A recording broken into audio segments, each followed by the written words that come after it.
Hey, it's Carissa. Hey, it's Maddie. You're not watching the Disney Channel right now. You're listening to Dreadfully Twisted.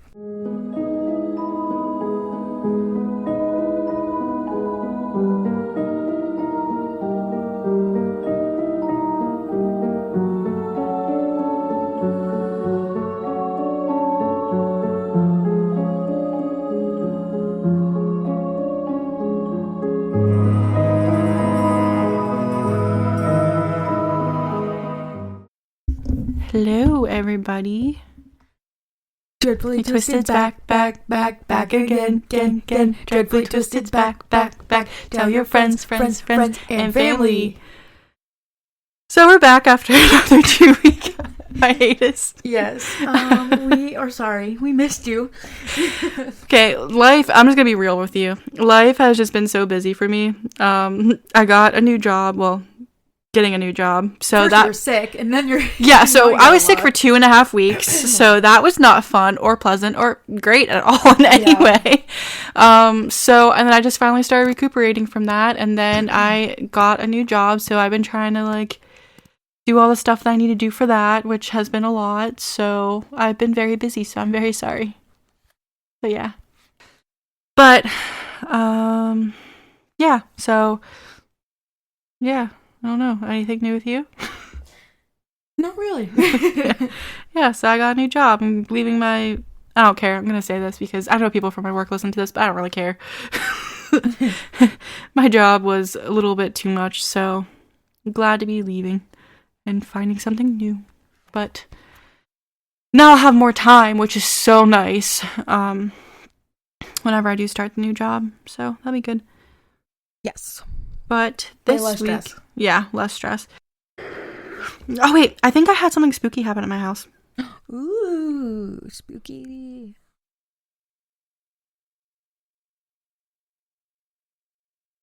I'm looking at the video. Is it even playing? Or is that just a picture? That's just a picture. I think I had another orb or something. But I don't know where the video went. So I'll try to find it. But speaking of spooky, this week we are doing... Well, no, because this is our 70th episode, right? Yeah. 70th. Oh, and then also, oh my gosh, I totally forgot. Tomorrow, even though today is Friday the 23rd, tomorrow, the 24th, it was 2 years of the podcast. Woo! 2 years. It's crazy. So if you guys have listened for this long and have been putting up with us and dealing with our little hiatuses that we do, we appreciate you so much. Yes. And we will, once I get this new job, we will really try to do better. It's just... life has been busy, and then I got sick, and then it was just awful. Yeah. So yeah. So today is our 70th episode, and that's extra special because it's also our 2 years. We are doing... Okay, I need to say this right. Appalachia stories. Yes. From the Appalachian Mountains. Okay. I want to say Appalachia so bad. Yes, Appalachian. That is what I have said my entire life, but we literally looked it up, and apparently it is pronounced Appalachia. Yeah, Appalachia. Which is crazy, and my mind is blown. I'm just like, it's not spelled like that. No, and nobody ever said it like that before. No, I've oh my gosh, I cannot speak now. I've heard people say it like that on podcasts. Now that I think about it, on TV or something. Yeah, that's wild. I always thought they were the ones pronouncing it wrong. Oop. No, it's us. No, yeah, it's us. I realized that because I pronounce everything wrong. So I'm going to go into. I'll talk about a little bit about where they are, and then you can read your first story. Okay. So oh my gosh. The Appalachian Mountains, often called the Appalachians, are a mountain range in eastern to northeastern North America. The term Appalachian refers to several different regions, oh my gosh, associated with the mountain range and its surrounding terrain. The general definition used in one following by the United States Geological Survey of the Geological Survey of Canada to describe the oh my gosh, why can I not speak? I'm not reading that. So they're let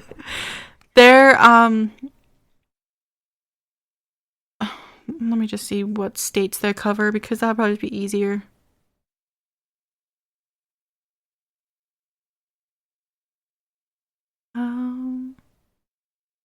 So the states that they cover is wait, that's not states, that's just saying it goes into Canada, I guess. Yeah. So it goes into Newfoundland and Labrador, St. Pierre and Miquelon, Quebec, Nova Scotia, New Brunswick, Maine, New Hampshire, Vermont, Massachusetts, Connecticut, New York, New Jersey, Pennsylvania, Maryland, Washington, D.C., Delaware, Virginia, West Virginia, Ohio, Kentucky, Tennessee, North Carolina, South Carolina, Georgia, and Alabama.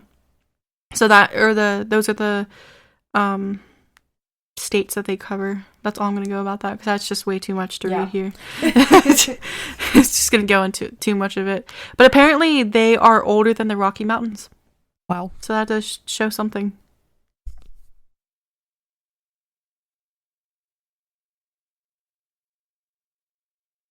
If you want to go with your story.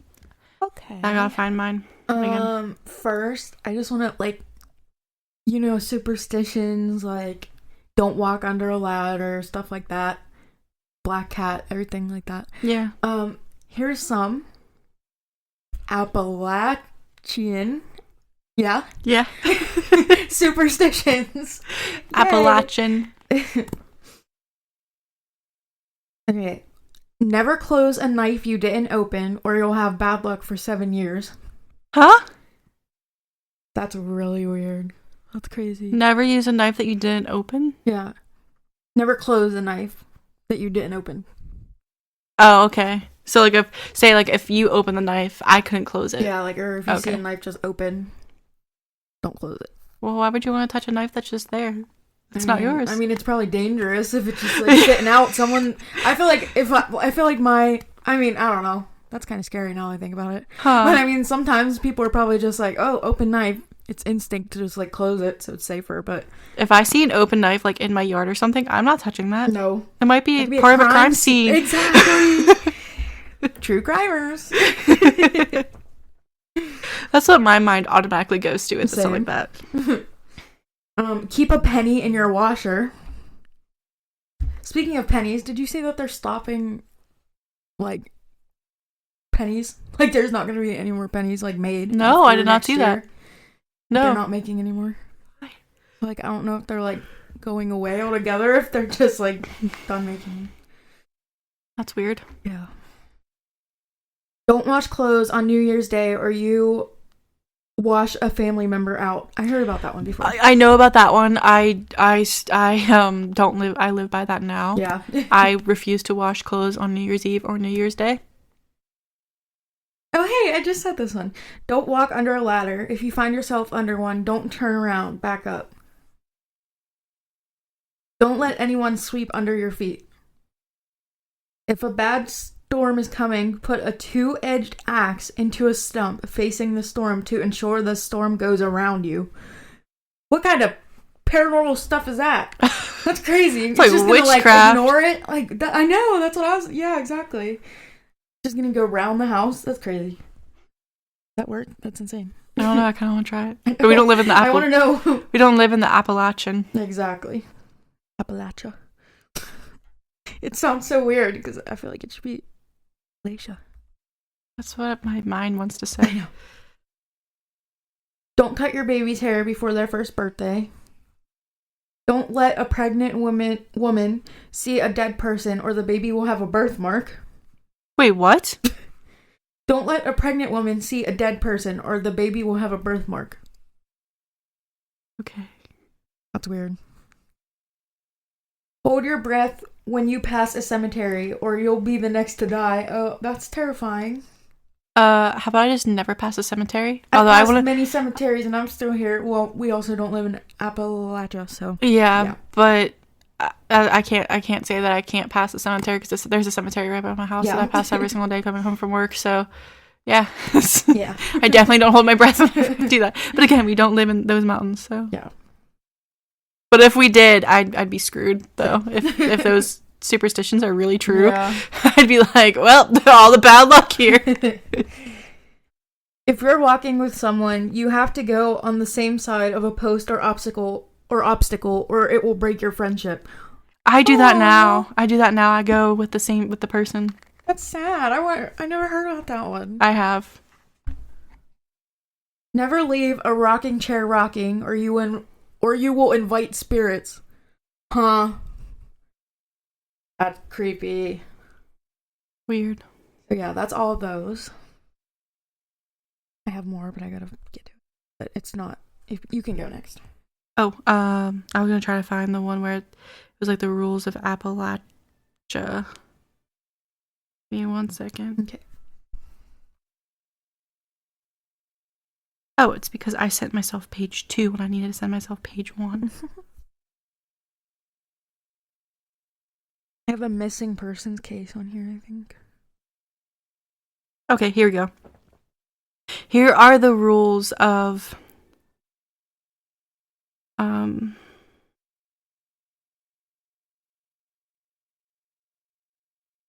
here are the 5 rules of Appalachia. And I'm just going to read this little thing from this person. It says, growing up in the foothills of the Appalachian Mountains, you come to abide by an unspoken set of rules. No one talks about these rules. There's no list plastered somewhere or scrawled in a big, important-looking book. I'm not even sure where most of them came from. My great-uncle, who lived in the mountains all of his life, probably couldn't even tell you why these rules were put into place. But he followed them like they were God's own commandments. Now I can finally see why they were so important to him. These mountains have a way of playing with your mind. People go missing, people get killed. They say nothing is certain except death and taxes, but deep in the hollows of the Appalachia, disappearances are top of the lists. So here are the 5 rules. 1. Never be in the woods from dusk till dawn. 2. Never leave the marked trail. It's marked off for a reason. 3. If you hear voices close to you, they're far away, but if you hear voices are far away, then they're near. And if the voices are saying your name, do not answer them. That's terrifying. 4. Do not whistle or sing in the woods. 5. Never look too hard into the trees. You might not like what you see. I've heard a lot of like whistle, like stories of people hearing whistles and stuff. Well, remember, we don't live in those mountains, but remember whenever I heard that whistling in my yard? Yeah. That's what it reminds me of. Terrifying. And I immediately booked it to my door, and I'd book it too. That still scares me. I'm like, I don't know, and it sounded like it was far away, so it probably was near. Yeah. Even though we don't live there, but like, you know. So, I'm just gonna read a little bit more about what this person said. As a kid, I always figured those rules of his were referring to the wildlife in the forest propensity to turn you around and disorient you before you had time to check a map or compass. Anyone could understand why it might be a bad idea to be wandering out in the woods after dark with no trail to keep you from walking off a cliff. Of course, you wouldn't want to be too loud out there either. The Appalachian Mountains are home to dangerous critters. You definitely wouldn't want to call right to you unless you, for some masochistic reason or another, are hoping to be mauled or torn limb from limb. But what I didn't know back then was that my uncle didn't drill these rules into my head to keep me safe from bears, coyotes, and bobcats. No, there's other predators that lurk in the shadows of those woods, ones that don't like when you break the rules. If I had known what I know now, I would have never had forsaken what my uncle taught me. What? Wait, what? Okay, I might read this whole thing. I know. That's crazy. I would have carried on the tradition with my little brother and taken over my uncle's job, instilling those rules into his head. Maybe, oh.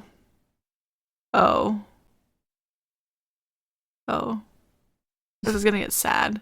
Oh. Maybe if I had, he would still be here. Oh. It's been a year since my little brother went missing. An entire year has passed since the Appalachians swallowed him up in one gulp, leaving no trace of his existence behind. Even the search dogs and rescue parties that scanned every accessible nook, cave, and cranny of the woods in a 20-mile radius for days on end came up with nothing to show except for a few small bare footprints. Oh no. In the mud on the outskirts of the tree line. I blame my parents for the longest time. After all, they were the ones that made my brother and I leave our lives in Nashville, Tennessee, and everything we've known just to move to some rundown farmhouse on the outskirts of a dying town. When my uncle passed my sophomore year of high school, he willed the house to my father, who wasn't going to pass up the opportunity to own his very own hog farm, even if it meant he had to move to I don't want to read that. Lost Cove to all places. That name seems pretty fitting, huh? Lost Cove, the place where there's a missing flyer in every shop window and the telephone poles are full of staple leftovers from the advertisement promising a hefty reward for the return of a beloved family pet or loved one who vanished into thin air. Disappearances here is common as a pastor preaching fire and brimstone every Sunday morning from the pulpit. It's bound to happen. But the thing is, you never think it'll happen to you or your family, especially not a child as innocent as my little brother. His overactive imagination and curiosity became his downfall in the end. That's so sad. That is sad. I want to read this because it goes...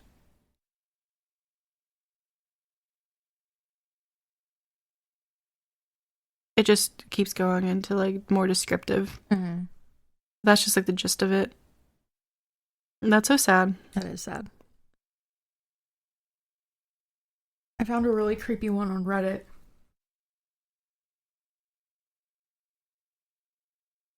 Which one?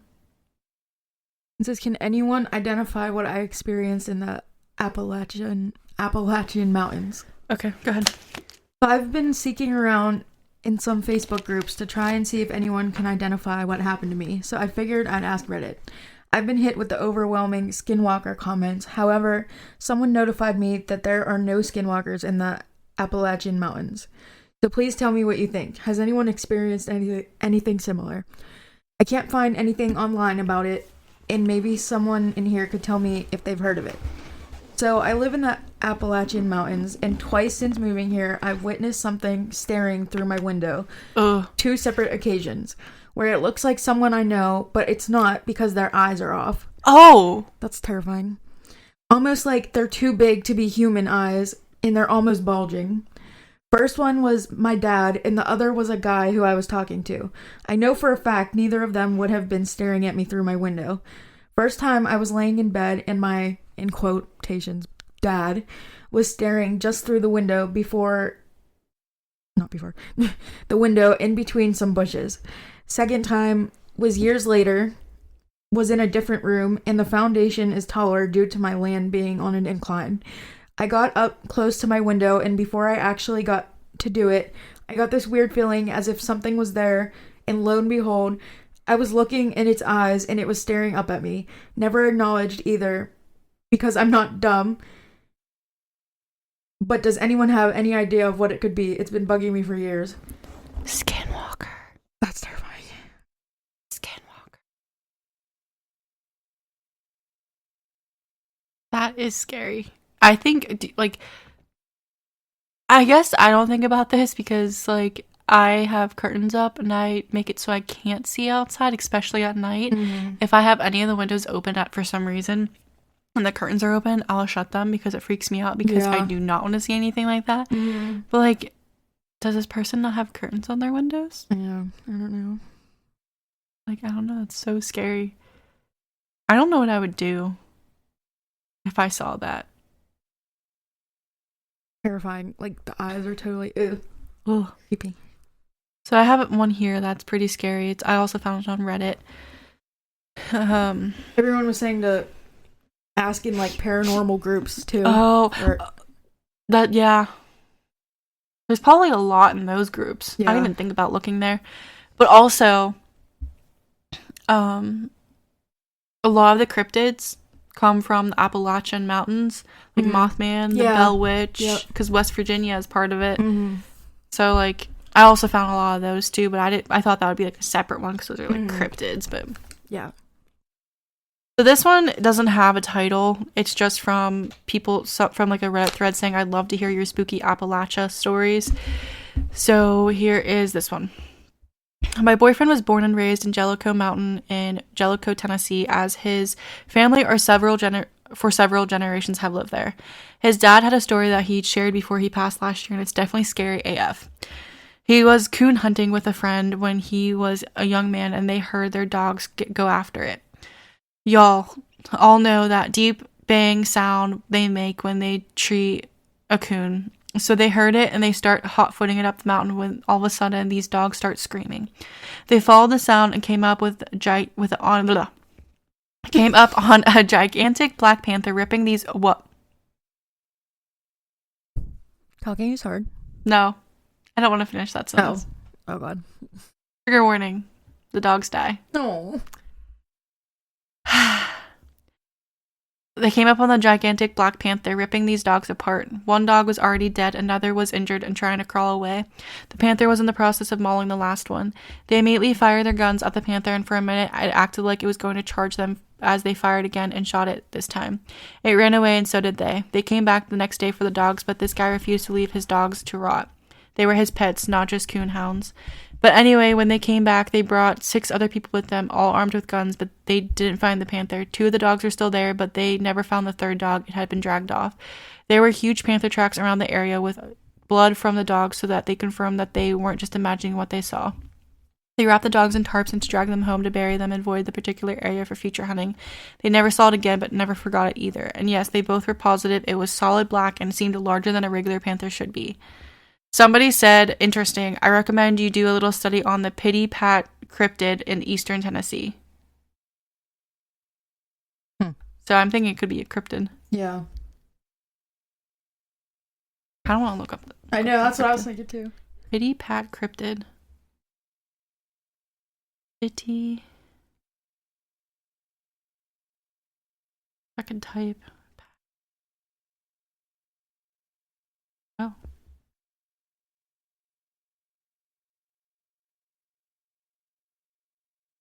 The Pity Pat is a shadowy creature that inhabited the area since late 1860s and has been subject of ridicule, disbelief, fear, storytelling, entertainment, and many descriptors. However, for many people who have encountered the Pity Pat, there is a total sense of belief and fear in its existence. The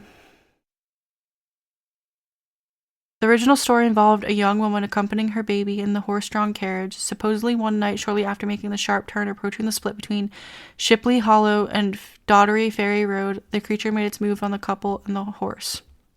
The horse sensed danger and spooked, taking off and eventually causing the buggy to overturn, spilling the passengers onto the roadside.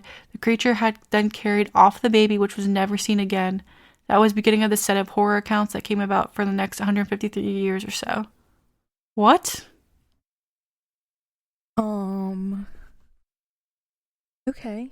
That is... There's another one. In the late 1890s, steamboat captain Samuel P. Elisa was in the process of returning to his home in the hollow one night when some shadowy creature got after him in the same area where the young lady's baby was carried off, just a couple hundred yards past the mill dam.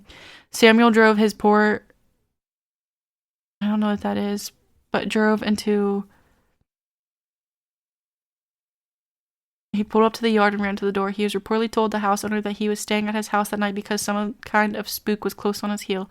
After putting the horse in the barn, Sam told the resident to scoot over to the bed because I'm staying with you tonight.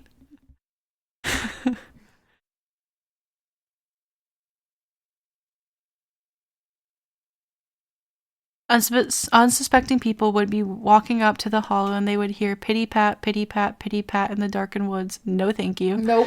Now, let me just say this right here now that no one wanted to listen to the sound of something pity patting through the woods at night because it's proof positive that the booger was coming to do something so much bodily harm. Sound like a large creature running behind the person, barely audible except for the faint pity pat sound. People would whirl around and look and nothing, and then the pity pat sound again, and that was when the rubber met the road. That's when the shout was heard, run, run for your life, and run, everyone did. They took off like a shot. I hate to tell the sports people this. The sprinters in Pity Pat Hollow for 100 years ago, they shattered 3-mile record by a minute and a half because the sprinters were not running for medals or accolades. That's crazy. That is crazy. I want to see what this thing is supposed to look like. I don't want to go further into that at some point. Mm-hmm. It doesn't show what it looks like. That's freaky, though. You can do your next one if you want. Okay. Since if there's a different, because I found another one, but this one's super long. So. This one's super short. If it's super long, you can read it if you want. Okay. I'll just read this short one real quick. I used to trail run Kennesaw, and there was a weird cut in the trail that I like to take because it shortened the journey, but it would take me past an old abandoned house. It was strange and felt like it didn't belong there. One of the windows was broken. out and the curtains were still hanging. Every single time I ran past that house, I got a weird vision of a woman recently married, picking out those curtains, having a family and a life in the house, and everyone dying before her, and her just sitting in a chair thinking wistfully of the past while staring at the curtains in the broken window. One day, while passing, I stopped and just sent a mental wish of goodwill to that energy. A few minutes later, I stopped to tie my shoe and I felt like someone was watching me, so I froze. I looked up and there was a fawn staring at me, not but a foot away from me. It was absolutely gorgeous. I've never seen a deer let that close up before and was just shocked that it was as close as it was. We stared at each other for a long moment, and when I moved, it disappeared in an instant. That gave me chills. That is terrifying. That gave me so much chills. Wow.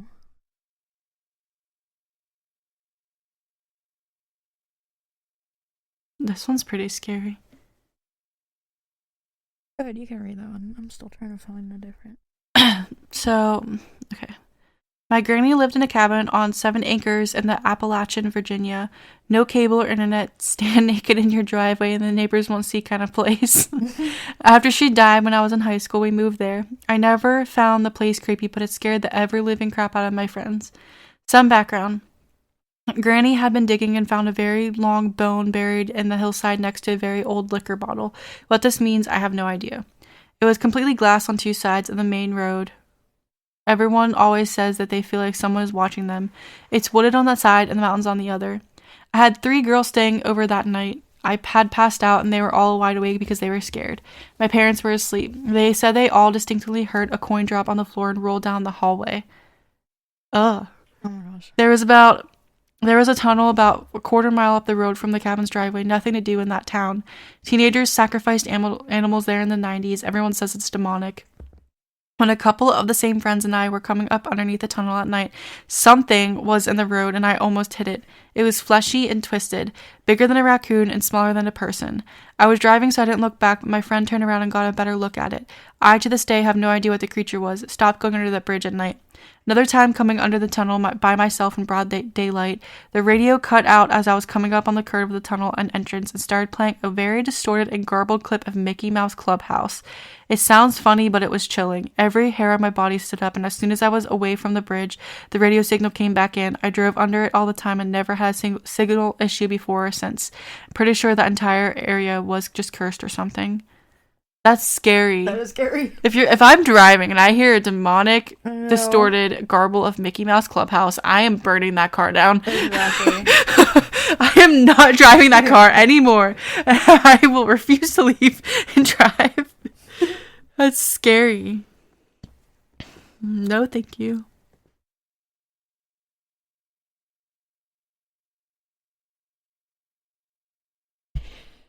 Okay, so this one's crazy.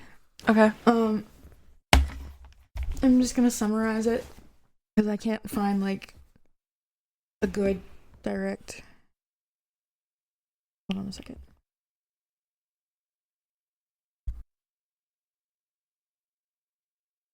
Okay. A hiker survived for 26 days after disappearing off the Appalachian Trail and wrote desperate journal entries and text messages that have only recently reached her family. This was in 2016, not recently, but recently then. I keep thinking, I'm like, oh, that was like 9 years ago. I'm like, oh, that was just like last year. I know, I'm like, that wasn't that long ago. That was 9 years ago. Oh my god. Okay. So that was not recent. No, it wasn't. According to documents newly released, Geraldine Largay, known to her friends as Jerry, disappeared on July 22nd, 2013 after leaving the trail to relieve herself. Wardens said in the report she remained missing for over 2 years. They could not find this woman for 2 years. Huh? The only clear clue investigators had was a photo of her taken early the morning she went missing, near a log lean-to whose 3 walls are covered by a corrugated tin roof and a fire pit nearby. In a notebook entry dated August 6, 2013, 2 weeks after she lost her way, Largay made a desperate plea, quote, When you find my body, please call my husband George and my daughter Carrie. What? That She gave me wrote, chills. I know. She wrote, quote, "It will be the greatest kindness of them to know that I am dead and where you found me, no matter how many years from now. Please find it in your heart to mail the contents of this bag to one of them." How did she know she was gonna die? That's crazy. Like, I mean, like, maybe, but like, did she really get that lost? That's crazy. It's possible. Because, like, if you get in the woods, you get so turned around that you don't know which way to go. 2 years. But that's insane. did she die?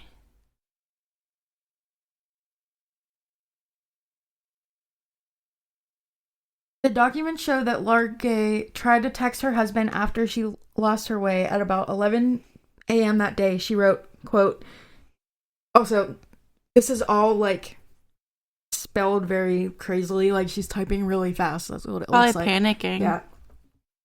In some trouble, got off trail to go to BR, bathroom. Now lost. Can you call AMC to see if a trail maintainer can help me? Somewhere north of the woods road. XOX. That the text never sent because of the poor or non-existent cell service. Oh, no. She tried to find higher ground. The wardens wrote and attempted to send the text 10 more times in the next hour and a half. She eventually camped down for the night. The next day, she tried to text again with an undelivered message at 4:18 p.m. Lost since yesterday. Off trail for 3 or 4 miles. Call police for what to do, please. XOX. That's so sad. She's like really trying to get help, and nobody's getting it. Mm-hmm.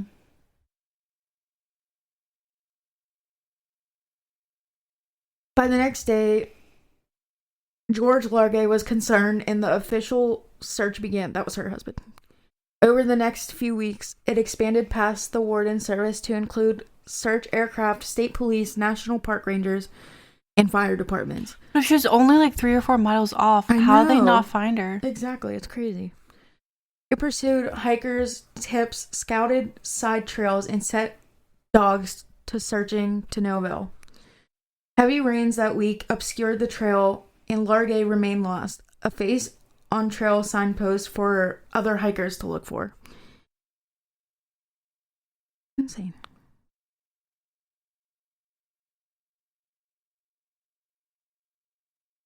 I can hear Charlie Brown licking himself. I know, he's thinking about it.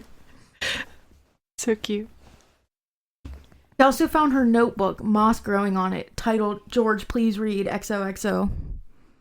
That makes me so sad. Oh my god, I'm gonna cry. Because I can just imagine if that was me trying to get a hold of Jeremy, I'd be panicking. I know. And like these days, you cannot go like hiking and stuff by yourself. Yeah. It's just it's too dangerous.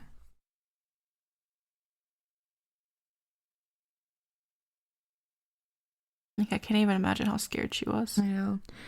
A medical examiner ruled that Largay had died of exposure. Oh, I was hoping she didn't die. I was like, come on, some miracle can happen here. She doesn't die. She dies.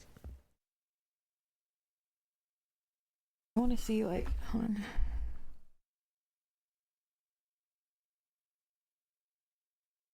That thunder? Yeah.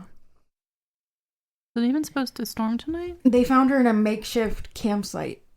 Oh. 3 miles from where she was last seen on the Appalachian Trail. That's like so close. Like, it just makes me so sad. How did they not find her? I don't know. And she was 2 years. Like, she was found 2 years after? Yeah. Does it say how long she passed away before they found her? It just said the discovery was made in October 2015, about 2 years after her disappearance.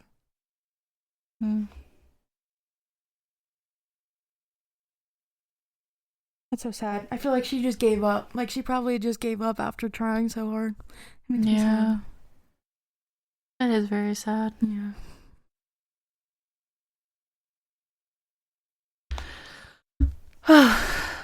Appalachian Mountains are scary. They are. Let me find one or two more, because I have a bunch here.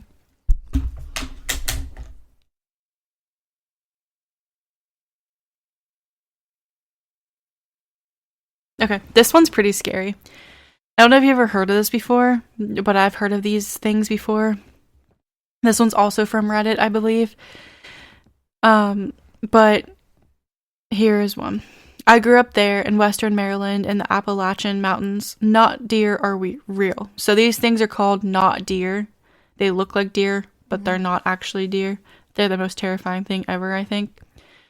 They don't seem to be dangerous, but they are a thing that you will encounter there. Late at night and off the beaten paths, they don't like being around people, and Appalachia is a great place if you don't want to be around people. They look a lot like deer, at a glance. Just typically deer don't twitch, not like this. They look like they are there, but also aren't, and they also have absolutely no fear of people. The twitching is like they are popping in and out of being there fast and getting details wrong. Eyes on the wrong side of the head, for example, or I've heard them having tentacles or standing upright. What? No. Okay. The typical advice is not to take another glance, though I have not heard of any confirmed cases if a not deer ever becoming hostile once it's been spotted. The stories are about them being hostile do seem to be folklore. Seems like everyone who has ever been hurt in one of these sightings hurts themselves in their panic to get away. Though we know that only because they survived, so we might not have biased information because dead men tell no tales. What they actually are is up for debate, with most people obviously not taking us seriously, but I've seen one. I was leaving my girlfriend's place one night in West Virginia and had turned back towards Kaiser, and suddenly it was on the road just in front of me. It looked like it was smiling, and it was huge, and then I just didn't hit it. It just dematerialized and wasn't there anymore. And too many other people I also have, and I'm thinking, well, we all can't be crazy. That's scary. That is scary. If I am driving and I see a deer sitting there twitching, smiling, and huge, and then it just dematerialized in front of me, I think I'd be like, I'm never driving this road ever again in my whole entire life. Same. Moving. Moving as soon as that happens. Yep. What the heck?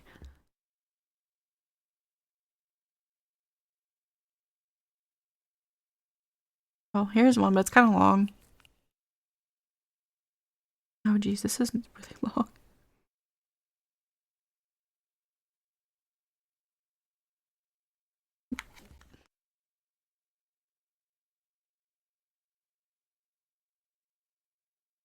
I think I'm going to save this one for the next time because that one's super long. But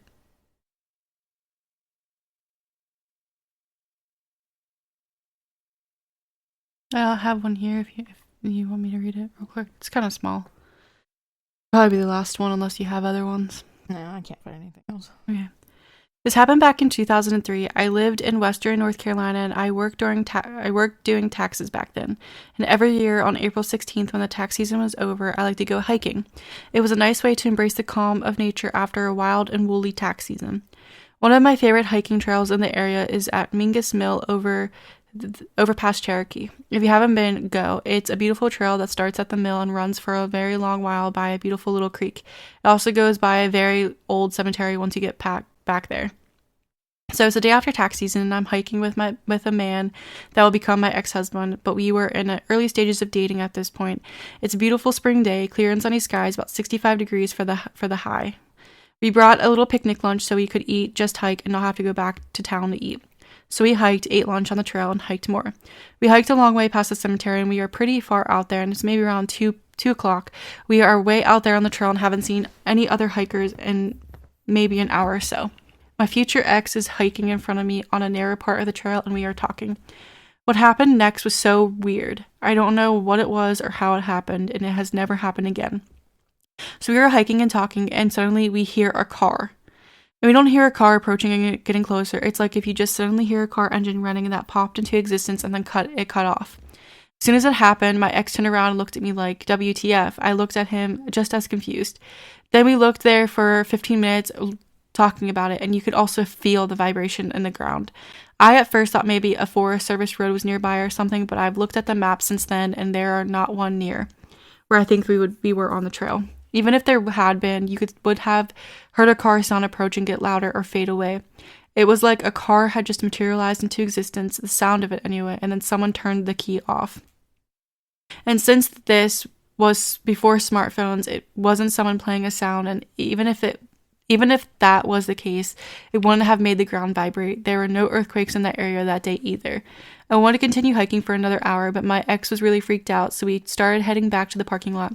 He later said that he was worried if it was a bear growling, and I said I did not think that was what it was. What was that? Anyone else experienced something similar? That's weird. That is weird. Yeah, I think I'm gonna just stay out of the Appalachian Mountains. Yeah, me too. I think I'm safe where I am. I think I'm good. Rule 1 for me, just don't appear there. Just don't go. Exactly. Just don't go.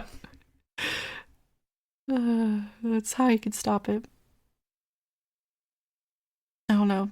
I've always been so, like, interested in the Appalachian Mountains. Because I hear so much stuff about it. I hear so much, like, it's just so crazy.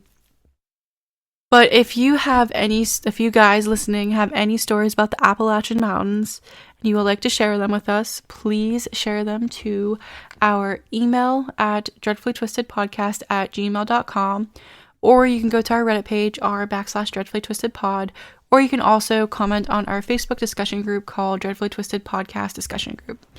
You can rate the podcast wherever you listen, so if you do rate it, give us 5 stars.